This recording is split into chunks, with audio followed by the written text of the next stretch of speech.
куриные крылышки по-корейски.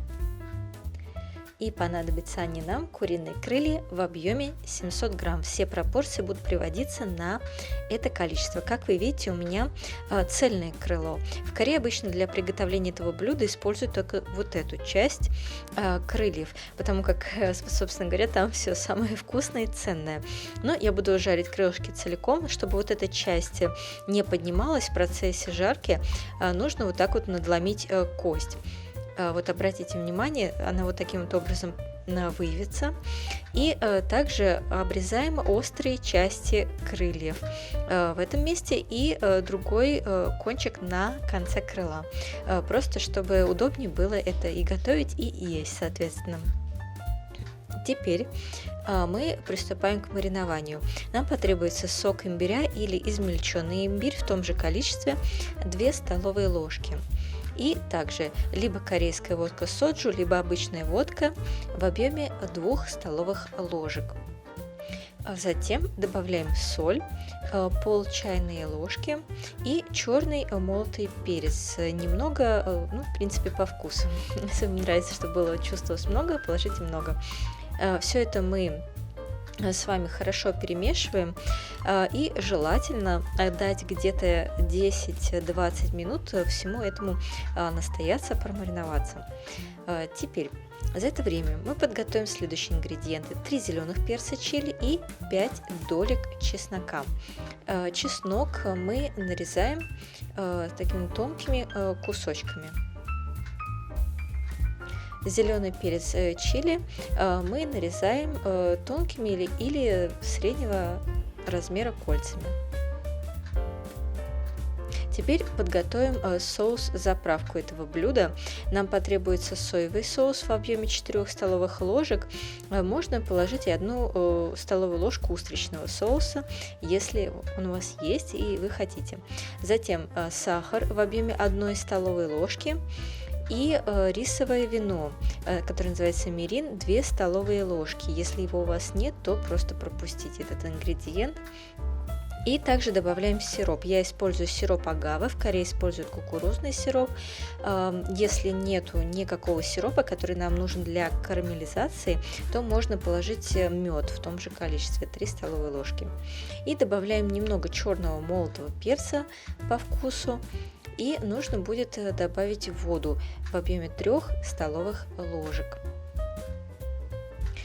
Все это мы хорошо перемешиваем, чтобы все ингредиенты перемешались.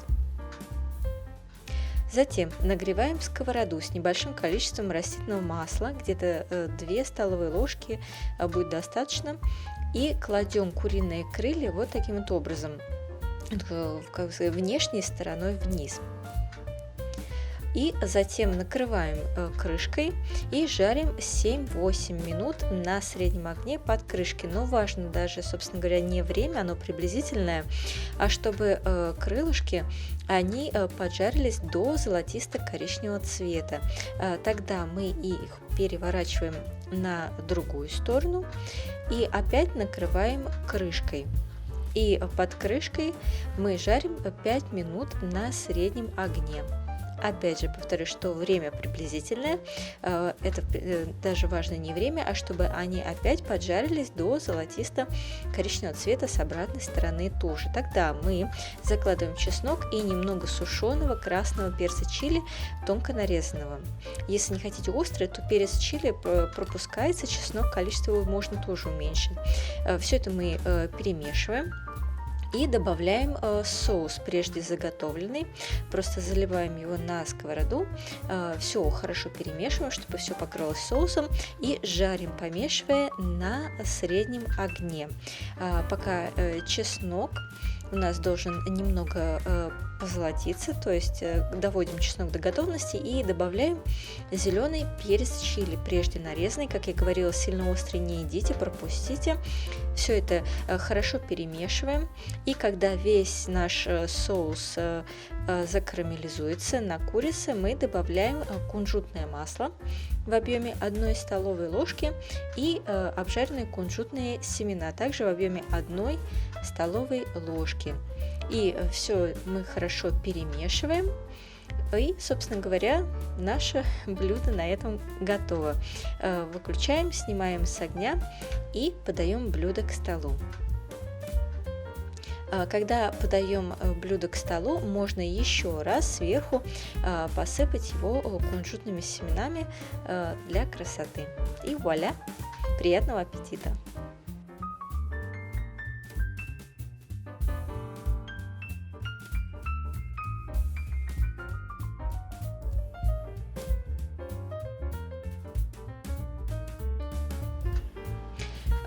Блюдо это, конечно, такое, оно как хорошо сочетается и с кока-колой, как хорошо идет с рисом, просто есть его с рисом, так и мужчинам тоже под спиртное подойдет. В общем, блюдо на все случаи жизни. Лайкайте, подписывайтесь. И еще раз приятного вам аппетита!